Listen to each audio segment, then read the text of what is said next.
بسم اللہ الرحمن الرحیم۔ معزز خواتین و حضرات، السلام علیکم۔ پیارے دوستو، غزوات نبی صلی اللہ علیہ وسلم کی سیریز کی ایک اور نئی ویڈیو لے کر آپ کے سامنے حاضر ہوں۔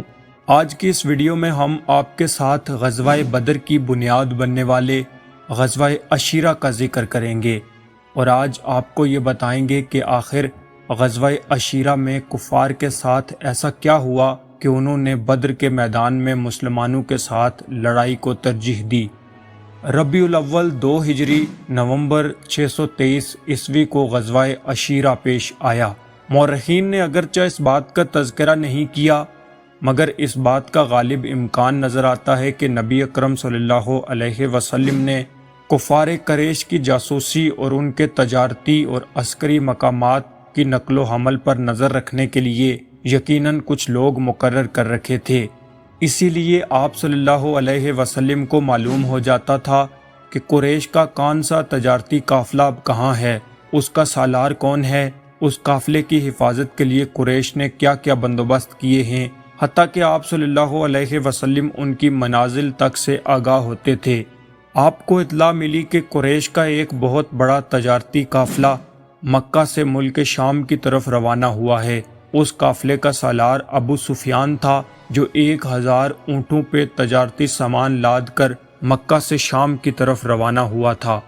مورخین نے لکھا ہے کہ قریش مکہ میں کوئی مرد اور عورت ایسا نہ تھا کہ جس نے اس قافلے میں سرمایہ کاری نہ کی ہو، سوائے ایک شخص کے جس کا نام یتب ابن عبد العزیٰ تھا۔ ان 1000 اونٹوں پہ 50,000 دینار کا سامان لدا ہوا تھا۔ یاد رہے کہ یہی وہ قافلہ تھا کہ جس کی واپسی پہ کفار قریش اس کو مسلمانوں کے ہاتھوں سے بچانے کے لیے مکہ سے نکلے اور اپنے تمام سرداروں کو مسلمانوں کے ہاتھوں میدان بدر میں قتل کروا گئے۔ نبی اکرم صلی اللہ علیہ وسلم نے اپنے صحابہ کو تیاری کا حکم دیا اور 150 سواروں کے ساتھ مکہ سے نکلے۔ نبی اکرم صلی اللہ علیہ وسلم نے مدینہ میں ابو سلمہ ابن عبد الاسد کو اپنا نائب مقرر کیا اور اس مہم کا پرچم حضرت حمزہ رضی اللہ تعالی عنہ کو عطا فرمایا۔ علامہ ابن اسحاق غزوہ عشیرہ کے بارے میں لکھتے ہیں کہ نبی اکرم صلی اللہ علیہ وسلم مدینہ سے نکلے اور نقب بن دینار سے گزرتے ہوئے فیف الخمار نامی مقام پہ پہنچے۔ اس کے بعد آپ صلی اللہ علیہ وسلم اپنے صحابہ کے ساتھ آگے بڑھے اور بطحائے ابن ازہر نامی ایک مقام پہ اترے اور ایک درخت کے نیچے قیام فرمایا۔ مورخین نے اس درخت کا نام بھی لکھا ہے جس کے نیچے آپ صلی اللہ علیہ وسلم تشریف فرما ہوئے اور نماز ادا کی۔ اس کا نام ذات السباق بیان کیا گیا ہے۔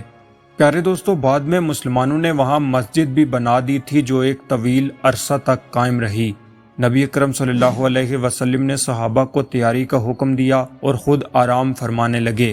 صحابہ بیان کرتے ہیں کہ جن پتھروں پہ ہم نے اس دن کھانا پکایا تھا، ایک مدت تک یعنی نبی کریم صلی اللہ علیہ وسلم کی وفات کے بعد تک وہ پتھر اسی حالت میں رہے اور لوگ انہیں نہ چھیڑتے تھے، بلکہ اسے نبی کریم صلی اللہ علیہ وسلم کی نشانی جان کر اس جگہ کی حفاظت کی جاتی تھی۔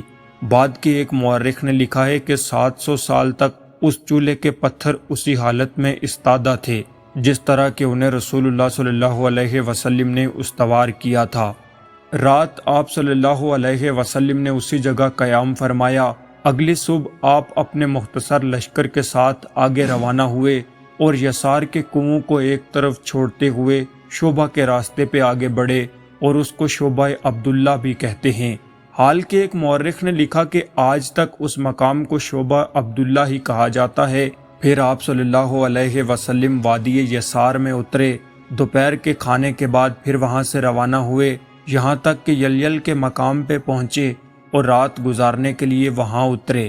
اس کے بعد اگلی صبح جب مسلمانوں کا یہ مختصر لشکر اپنی منزل کی جانب روانہ ہوا تو صبح وہ سبوغہ کے مقام پہ اترے، اور سبوغہ میں کئی کنویں تھے جن سے صحابہ کرام نے اپنی پیاس بجھائی۔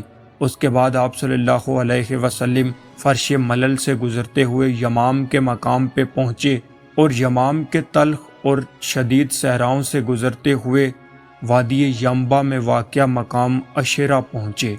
پیر محمد کرم شاہ رحمۃ اللہ تعالی علیہ نے ضیاء النبی میں لکھا ہے کہ عشیرہ کا قصبہ ینبع کے علاقے میں ہے اور اسے ذوال عشیرہ بھی کہتے ہیں۔ یہ ایک قلعہ ہے جو ینبع اور ذی المرا کے درمیان واقع ہے۔ یہاں عمدہ قسم کی کھجوروں کے باغات ہیں جن کا پھل بہت اعلیٰ ہوتا ہے۔ خیبر کی سیخانی اور مدینہ کی برنی اور اجوا کھجوروں کے علاوہ یہ کھجور دنیا کی تمام ترین اعلیٰ کھجوروں میں سے ایک ہے۔ یہ علاقہ بنو مدلج کا مسکن تھا۔ امام ابو القاسم عبداللہ سہیلی لکھتے ہیں، اس غزوہ میں پہلی بار نبی اکرم صلی اللہ علیہ وسلم نے حضرت علی رضی اللہ تعالیٰ عنہ کو ابو تراب کہہ کر پکارا، اور ان کی یہ کنیت اس قدر مقبول ہوئی کہ لوگ انہیں ابو تراب ہی کہنے لگے۔ یزید بن محمد بن حسیم محاربی نے محمد بن کعب کرزی اور انہوں نے ابو یزید محمد بن حسیم اور انہوں نے حضرت عمار بن یاسر سے روایت کرتے ہوئے بیان کیا ہے کہ حضرت عمار بن یاسر ہم سے کہا کرتے تھے کہ اس روز عشیرہ میں اور حضرت علی کرم اللہ وجہ الکریم ساتھی تھے۔ نبی کریم صلی اللہ علیہ وسلم جب مقام عشیرہ پہ اترے، وہاں قیام فرمایا تو ہم نے بنی مدلج کے چند آدمیوں کو دیکھا جو اپنے ایک چشمے اور کھجوروں کے باغ میں کام کر رہے تھے۔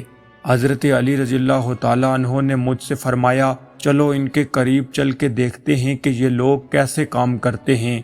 ہم ان کی طرف روانہ ہوئے اور ان کے قریب جا پہنچے۔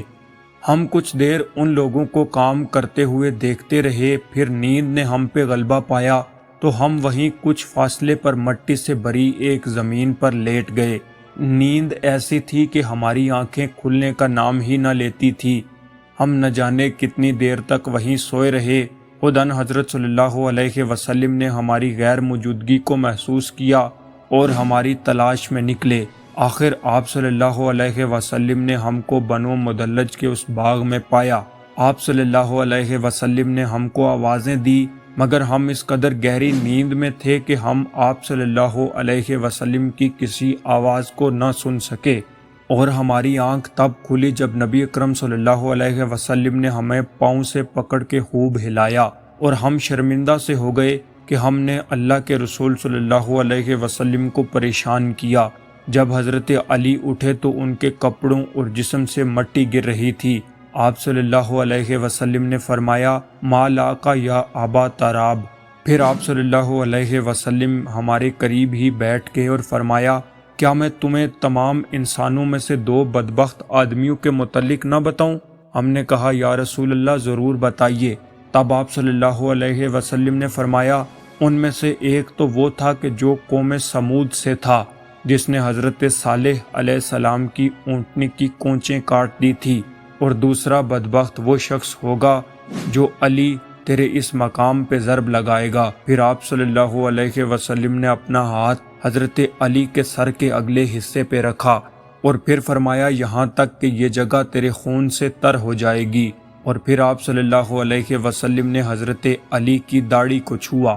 پیارے دوستو، ابن اسحاق نے حضرت علی رضی اللہ تعالیٰ عنہ کی کنیت ابو تراب کی ایک اور وجہ بھی لکھی ہے جو دلچسپی سے خالی نہیں، اس لیے وہ بھی ہم یہاں بیان کر دیتے ہیں۔ وہ کہتے ہیں کہ آپ کی اصل کنیت کی وجہ یہ تھی کہ حضرت علی رضی اللہ تعالیٰ عنہ کو نبی اکرم صلی اللہ علیہ وسلم نے ابو تراب کہہ کر اس لیے بلایا کہ جب حضرت علی رضی اللہ تعالیٰ عنہ اور حضرت فاطمہ بنت رسول اللہ صلی اللہ علیہ وسلم میں کسی بات پہ جھگڑا ہوتا تو حضرت علی ان سے کچھ نہ کہتے، بس احتجاج کے طور پہ تھوڑی سی مٹی لیتے اور اسے اپنے سر پہ ڈال لیتے۔ جب رسول اللہ صلی اللہ علیہ وسلم حضرت علی کی پیشانی اور بالوں کو خاک آلود دیکھتے تو جان جاتے کہ حضرت علی اور حضرت فاطمہ میں بات چیت بند ہے۔ آپ صلی اللہ علیہ وسلم یہ بات دیکھ کر کہتے، اے ابو تراب پھر سے؟ حضرت علی مسکراتے ہوئے سر ہلا دیتے اور کہتے، ہاں پھر سے۔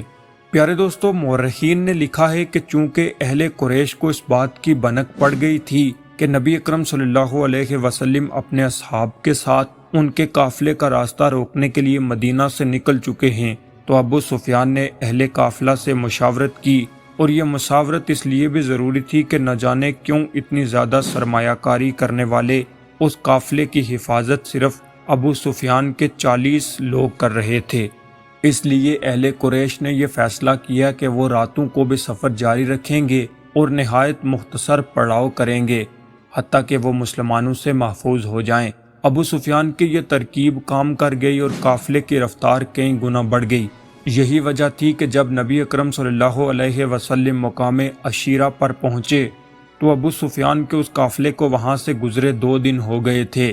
نبی اکرم صلی اللہ علیہ وسلم نے مقام عشیرہ میں کئی روز قیام کیا اور علاقے کی سیاسی صورتحال کو جاننے کی کوشش کی، جس کے نتیجے میں نبی کریم صلی اللہ علیہ وسلم کو یہ محسوس ہوا کہ بنو مدلج کے لوگ قریش کے ساتھ کچھ ساز باز کر سکتے ہیں۔ آپ صلی اللہ علیہ وسلم انہی کے علاقے میں موجود تھے، اس لیے آپ نے ان کے سرداروں کو بلایا اور ان سے بات چیت کی۔ انہوں نے نبی کریم صلی اللہ علیہ وسلم کو ہر طرح سے اطمینان دلایا، مگر آپ صلی اللہ علیہ وسلم نے ان سے فرمایا اگر تمہاری نیت صاف ہے تو تمہیں مسلمانوں سے معاہدہ کرنے سے نہیں کترانا چاہیے۔ بنو مدلج نے باہم مشاورت کے بعد مسلمانوں سے معاہدے کے لیے حامی بھر لی۔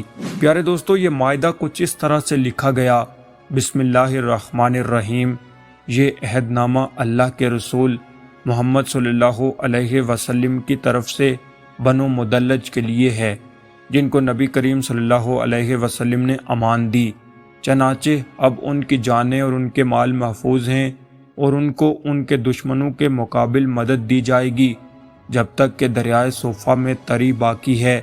دونوں گروہ اس معاہدے کے پابند رہیں گے، مگر اس شرط کے ساتھ کہ یہ لوگ اللہ کے دین کے مقابلے پہ نہ آئیں، اور یہ کہ جب نبی کریم صلی اللہ علیہ وسلم ان کو اپنی حمایت کے لیے بلائیں گے تو ان کا آنا ضروری ہوگا۔ اس عہد نامے کی ذمہ داری اللہ اور اس کے رسول صلی اللہ علیہ وسلم پر ہے۔ مورخین نے لکھا کہ بنو زمرہ سے کیے گئے اس معاہدے کو بھی بہت اہمیت حاصل ہے، کیونکہ نبی کریم صلی اللہ علیہ وسلم جانتے تھے کہ کل اگر قریش ان سے جنگ کرنے کے لیے نکلیں تو سب سے پہلے وہ مدینہ کے ان قبائل سے مدد حاصل کرنے کی کوشش کریں گے۔ اس لیے نبی کریم صلی اللہ علیہ وسلم نے اپنی سیاسی بصیرت کو بروئے کار لاتے ہوئے ان قبائل کو مسلمانوں کے مقابل نہ آنے دیا اور اس سے قبل ہی ان تمام کو معاہدے کر کے پابند بنا دیا۔ پھر آپ صلی اللہ علیہ وسلم مقام عشیرہ سے واپس مدینہ کی طرف لوٹ آئے۔ پیارے دوستو، یہ تھی غزوہ عشیرہ کے متعلق ہماری آج کی ویڈیو۔ ہم امید کرتے ہیں کہ آپ کو ہماری یہ ویڈیو پسند آئی ہوگی۔ ویڈیو پسند آنے کی صورت میں اسے لائک کر کے اپنے دوستوں کے ساتھ شیئر کر دیجئے۔ مزید ایسی ہی معلوماتی، تاریخی اور دلچسپ ویڈیوز کے لیے ہمارے چینل کو سبسکرائب کر لیجئے۔ آپ سے ملاقات ہوتی ہے اسی طرح کی ایک اور نئی ویڈیو میں۔ تب تک کے لیے اللہ حافظ۔